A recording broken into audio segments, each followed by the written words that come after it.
Hello, Capricorn, and welcome to Ultra Instinct Tarot. Yeah, my dog was like, "Ooh." Let's just go here. There. All right. So, Capricorn, as always, I will be receiving the help from these three homies. They are very good homies.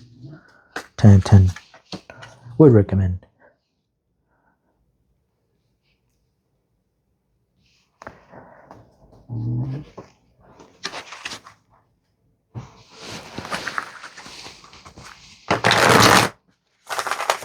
Ooh, that sounded nice. Alright, took a peek at the 10 of cups while we were shuffling. So that is a good start. That is a good feeling. That gave me a good feeling to start. Because I'm gonna be honest, the last reading I did left me a little sad. But not this one. Capricorn. Healing. Yep. Let's go, Capricorn. Healing. Looks like the worst of it is over, Capricorn. It is time for some healing. For some King of Water, King of Cups. Water is about the emotions. The healing of these emotions. So for me, emotions are the same as the physical body. You know, like when you break a leg or a wrist, what do? You rest it. You don't make it work, because then it's just gonna keep hurting itself more and more if you do. So what do? We rest it. So same with our emotions. If they keep getting hurt, you know, it's gonna be tough to heal. Which is why I don't like this work culture of slavery that we have right now during these days. Because that's why everybody is still so depressed and anxious. Because nobody has the time to heal. Because all they have to do is work, move. You know, emotions need some stillness too. And if you just keep moving them while they are hurt, then they're just gonna, you know, the solution isn't gonna be found. The broken bone isn't gonna be able to heal. Same with the emotions. Rest is vital. Stillness is vital for them to also heal. And when you heal your emotions, it's usually you figure out what's the problem. You figure out why your emotions feel the way they feel. You start listening to them.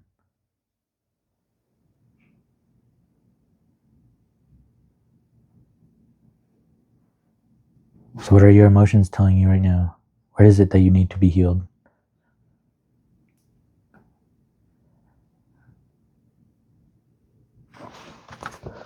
Healing. It is time when the deeply buried wounds of the past are coming to the surface, ready and available to be healed. The figure in this card is naked, vulnerable, and open to the loving touch of existence. The aura around his body is full of light and the quality of relaxation, caring, and love that surrounds him is dissolving his struggle and suffering. Lotuses of light appear on his physical body and around the subtle energy bodies that healers say surround each of us. In each of these subtle layers appears a healing crystal or pattern. When we are under the healing influence of the King of Water, we are no longer hiding from ourselves or others. In this attitude of openness and acceptance, we can be healed and help others also to be healthy and whole. If you know a Virgo, go talk to them, because they're probably going through something that you have already went through, and you are in the outskirts of getting out of it. Virgo is right in the middle of it. So if you, Capricorn, if you know any Virgos, have any Virgo friends, check on them, see what they're up to. It says, you carry your wound. With the ego, your whole being is a wound, and you carry it around. Nobody is interested in hurting you. Nobody is positively waiting to hurt you. Everybody is engaged in safeguarding his own wound. Who has got the energy? But still it happens because you are so ready to be wounded, so ready, just waiting on the brink for anything. You cannot touch a man of Tao. Why? Because there is no one to be touched. There is no wound. He is healthy, healed, whole. The word whole is beautiful. The word heal comes from the whole, and the word holy also comes from the word whole. He is whole, healed, and holy. Be aware of your wound. Don't help it to grow. Let it be healed, and it will be healed only when you move to the roots. The less the head, the more the wound will heal. With no head, there is no wound. Live a headless life. Move as a total being and accept things. Just for 24 hours, try it. Total acceptance, whatsoever happens. Someone insults you, accept it. Don't react, and see what happens. Suddenly, you will feel an energy flowing in you that you have not felt before. Integration. Nice. The healing was just talking about integrating and being whole. So this is you doing your part, and this is life doing its part as well to integrate this new you. The major arcana, number 14. Oof, exciting times. Exciting times, Capricorn. Integration. Yeah, look at all these opposites coming together to make a beautiful looking card. The image of integration is the unio mystica, the fusion of opposites. It is a time of communication between the previously experienced dualities of life. This is what we're healing to.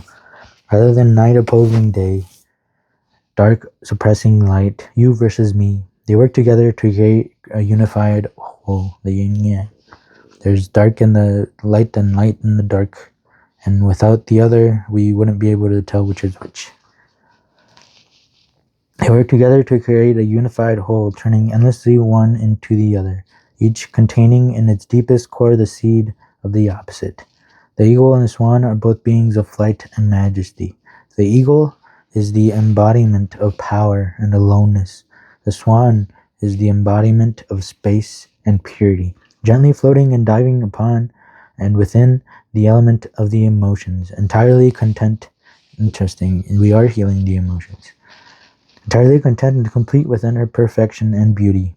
We are the union of eagle and swan, male and female, fire and water, life and death. The card of integration is a symbol of self-creation, new life, and mystical union, otherwise known as alchemy. That's what I like to hear, Capricorn. There's a union coming. Integration. The conflict is in man. Unless it is resolved there, it cannot be resolved anywhere else. The politics is within you. It is between the two parts of the mind. A very small bridge exists. If that bridge is broken through some accident, through some physiological defect or something else, the person becomes split. The person becomes two personas, and the phenomena of schizophrenia or split personality happens. See, these are apart now. Now it is you versus me. If the bridge is broken, the bridge is very fragile. Then you become two. You behave like two persons. In the morning, you are loving, very beautiful. In the evening, you are angry, absolutely different. You don't remember your morning. How can you remember? Another mind was functioning, and the person became two persons. If this bridge is strengthened so much that the two minds disappear as two and become one, then integration, then crystallization arises. What George Gurdjieff, I don't know who that is, used to call a crystallization of being is nothing but these two minds becoming one. The meeting of the male and the female within, the meeting of yin and yang, the meeting of the left and right, the meeting of logic and illogic, of Plato and Aristotle. That's so cool. And this is, and you and life, because it's not us, it's not life beating us down or us against life. It's us and life creating whatever is going on. So it sounds like both of you are on the same page. Art, oof, nice, yes. Both of you are on the same page, and now you're creating beautiful, cool life story, beautiful art. You see, this is the two opposites again. Now, instead of fighting each other, they realize, oh, well, let's work together and look at all these cool things we can make instead of fighting. So this is like your head and your heart as well doing the same thing. They're both, why would they fight each other Why would your mind fight you, when we can work together? And since you're both reaching for the same goal, why not work together as one? That's so cool. I don't even know if I need to read anything about this art card, because that rounds this up pretty nicely. These two. Number 15 is a major arcana. We'll take a look at it. Wait, number 14. Did I say 15? Is the daughter of the reconcilers, the bringer forth of life. Jupiter rules. Path number 25. Joining. Oof. This goes right down in the middle of the tree of life. It is this number 14 path connecting number 6 and number 9. Right down the middle of the tree.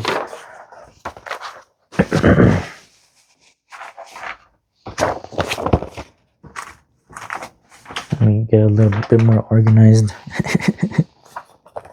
All right.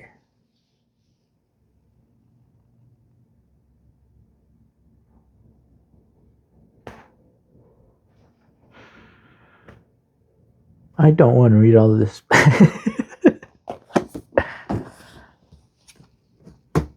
Oppression. Okay. Why is oppression here? Are we oppressing this new creation? This integrating that I've been talking about? Are you oppressing this Capricorn? Are you oppressing these new things going on? Because these are... Oh, I just noticed both of these are number 14. Both of these are the same card. That makes this even cooler. See, I oppressed that. I oppressed to see how cool this was. Alright, now you're going to listen to the art card. You're not listening to this. I'm sorry I oppressed you, my integration and art. I'm so sorry. I'll be able to listen to what you have to say. Alright, so we are talking about the art card now. So now we heard integration from the OSHO Zen Tarot. Now let's hear what the Thoth Tarot has to say about this same card. Pour thine all freely from the vase in thy right hand, and lose no drop. Hath not thy left hand a vase? Transmute all wholly into the image of thy will, bringing it each into its token of perfection. Dissolve the pearl in the wine cup, drink and make manifest the virtue of that pearl. Aleister Crowley, temperance is a kettle of fish. Alright, so I'm just gonna... You're screwed, Capricorn. I'm gonna read the whole thing. And bear with me, people. Sagittarius means the archer. The traditional image of this card is that of Diana the Huntress. We see echoes of this original theme in the two bows near the top of the card, and a tiny upward pointing arrow rising in the rainbow fumes of the cauldron. The celebrated Diana of Ephesus is portrayed in statuary as having many breasts. The deeply plunging neckline on the dress of the art card's main figure reveals 3 columns of neatly stacked breasts reminiscent of the famous Ephesian statue of Diana. Main figure.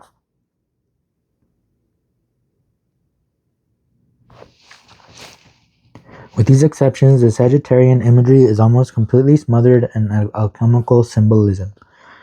After all, as Crowley points out, this card represents the consummation of the royal marriage which took place in the major card number 6. They call them Atus, so I will, if it comes up again, I'll call it Atu 6. And art is the coagula to the lover's solve. Also in this card, the white tincture of the Empress is united with the red tincture of the Emperor. We've already learned in Chapter 8 that the Magus, the Empress, and the Emperor represent the alchemical elements of mercury, salt, and sulfur. We also learned that these 3 principles, when combined and perfectly balanced, create the universal solvent vitriol.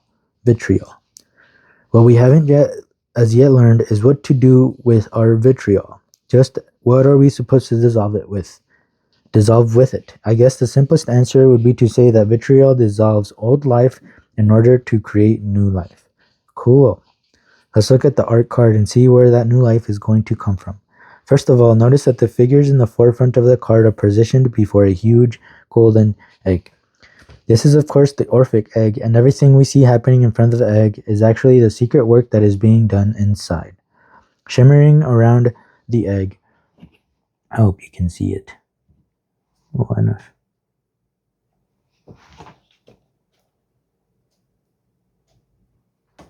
Whatever. I'm just making things worse. Alright. That's not true. I'm not making things work. Alright. Shimmering around the egg as if to advertise the radiant life within is a golden aura displaying a beautiful penmanship, the alchemical motto, Visita interiora tarae rectificando invenies occultum lapidem. Visit the interior parts of the earth, by rectification thou shalt find the hidden stone. Cooking up the potion that is making that visit possible is a strange and wonderful being whom we first met as two characters, the bride and groom, and not two of the six, the lovers. The Black King and White Queen have now merged and become a single character with two heads. The white bride now has black hair and wears the golden crown. The black groom now has golden hair and wears the silver crown. His arms are exposed to reveal that the body is also countercharged. How cool would that be, huh? Find a cool partner and then you mix and you take some of their best qualities and they take some of your best qualities and then you become these two cool new people. Her dress is decorated with both, interesting, and it's now a her, so he's a he-she. Her dress is decorated with both bees and serpents, and he stands behind a cauldron into which he pours water from a silver chalice from her left hand and fire from his right hand. Flanking, oh, that's cool how he does the she and he, and the right is his, and the left is her. Flanking the cauldron as they flank the Orphic egg and the lovers stand the lion and the eagle. They have also made a dramatic change. The lion has turned white and the eagle is now red, having transmuted to their opposite characteristics by the dual baptism of fire and water, the union of the white and red tinctures. The very bottom of the card, the fire and the water exist together in harmony. Crowley writes, but this is only crude symbol of the spiritual idea, which is the satisfaction of the desire of the incomplete element of one kind to satisfy its formula by assimilation of its equal and opposite. I understand that for many readers of this book, these forays into the strange and abstruse world of alchemy may seem like unwelcome detours from the subject of tarot. They are, however, Crowley's forays, and they are an important aspect of the Thoth Tarot that it set it apart from the more traditional decks. The alchemical aspects of the Thoth Tarot are implicit in the fundamental structure of the tarot itself. Indeed, until I become familiar with the alchemical processes Crowley introduces in the Book of Thoth, I really had no idea why the original title of the Temperance/Art card was The Daughter of the Reconcilers, the Bringer Forth of Life. When these two combine, life brings forth. But that is also the reason why this is my favorite deck, because there's so much cool stuff in it. So much stuff I don't even understand, so there's so much more to learn, and this deck is just so pretty too, and there's just so many cool things I love about this deck and this book. And this is Understanding Aleister Crowley Thoth Tarot. I also have Aleister Crowley's Thoth Tarot, so his book of explanations of these cards needed an explanation. That is how much fun these puzzles are. Okay, Five of Cups. Interesting. Why are these cups? This is all about him looking at the cups that are down, that have poured over the thing you're healing from. But there's two cups upright right behind him. There is this cup upright right there. It's literally right there. So is this what we're healing from? Or why did the Five of Cups come up so late after this integration?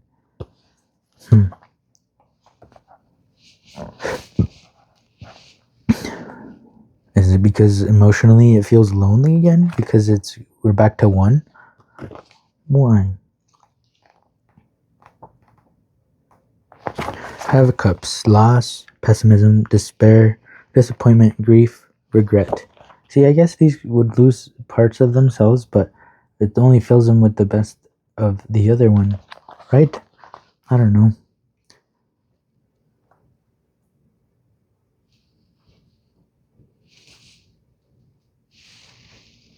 When expectations are dashed, there can be disappointment and loss. Okay, that's what it's about. The fool may be stuck looking backward, ruminating on her pain and regrets. 3 cups have spilled, but 2 remain upright.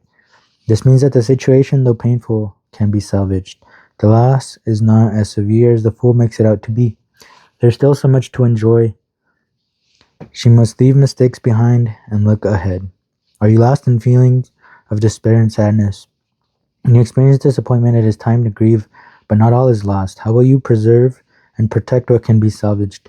How can you reframe your perspective and make peace with the past?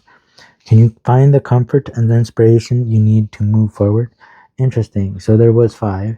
3 of them are down, and 2 are upright. And this one, only 2 are needed. And this one, only 2 are needed. And this one, only 2 hands are needed for healing. So all of these went down just to tell you, hey, these are the ones you want to play with. And another 5 of Pentacles. Why is there... Are we integrating all of this sadness into... Just like, in this one, all we needed was the 2. So ultimately, it wasn't sad or anything that these cups are down, because these are the only 2 that we needed. So now saying, oh, there's 2 here again. These are the only 2 that were needed. Even if we start in the 5 of Pentacles, we know we can create something cool, something healing. Yeah, I'm not even going to read this 5 of Pentacles card. Capricorn. And that's 2 5s ending it.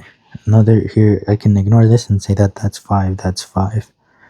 So this is change, a lot of change happening. A lot of change when you transform something. When you create something, change is happening. That is all about. That is what this is all about right now. There's a lot of change happening, Capricorn. A lot of integration, a lot of new stuff. Instead of looking at the sadness that you're losing, let's look at the things that remain upright, because we don't want those cups if they keep falling down. We want the ones that will stick up for us. Alright. Let's get some final advice from the Office Oracle deck. Let's shuffle it once.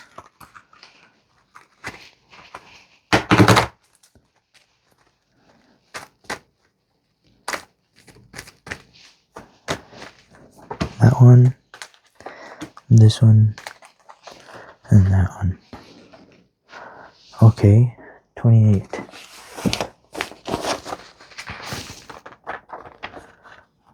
This is literally just the last 2 cards. So that's what we're healing, it looks like. That's part of why we're healing. Alone. We just said because of it went back to 1. Yeah, alone. I can't be alone anymore, Andy. Do you like being alone with me right now? Andy says, no, this is horrifying. I don't like being alone with me either. Before you do anything else, learn how to be alone and not lonely. If you are feeling lonely, face the loneliness. Don't run away from it. It's actually impossible to run away from it because you will always be with yourself. Interesting. You're running away from this loneliness when this loneliness is going to be what creates this integration. And this creation is going to happen from this loneliness. That's why it's being healed. You are one. Be the one that you need. I promise you that if you face the loneliness, you might just find out that you're actually pretty cool to hang out with. And when you figure that out, why would you be sad at being lonely again? So this is upside down. So this is something that needs to be worked on. Words are powerful. Jim and Pam's homework for marriage counseling. Words are very powerful, so watch the way you're talking. Speak more positively. Look for opportunities. Acknowledge and appreciate and speak your truth. Everything has a positive and a negative. Things have seemed all negative lately. Try a different perspective and see the positive of the situation while using positive words. It will help cancel you out and return you to neutral. Then from you, there it's all you again. When you're neutral, you're back to the one.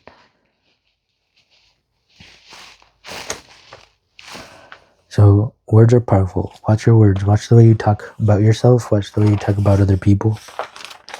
Because they are powerful. and they will lead you places. Okay, yep, these are the words we want to focus on now. That was a cool way of putting this. Thank you, the Office Oracle deck. Okay, so affirmations and manifestations. Kelly waits by the office and says, "Yes, Charles, you wanted me." Kelly is thinking that if she says it enough, eventually he will in fact want her. This is the basis of affirmations and manifestations. And the same thing here. So affirmations, if you are not confident but wish to be, say to yourself in the mirror every single morning, "I am confident." Even if it's not true, it is a huge difference. And telling yourself, "I am not confident," every single day. Now take the last step. Confident people don't need to tell themselves that they are confident. They just are confident. So just be confident. And manifestation, remind yourself what it is that you want in your life every day. Make it a part of your everyday pattern to somehow remind yourself of what it is you are trying to manifest in your life. When you consistently make it a part of your pattern, you will somehow find a way to have what you want in life. Affirmations and manifestations are all about replacing an old pattern with a new one. That is all it is. So this is an old pattern that is being replaced with a new one. And let's see what gets created. Thank you, Capricorn, for being here. And have fun.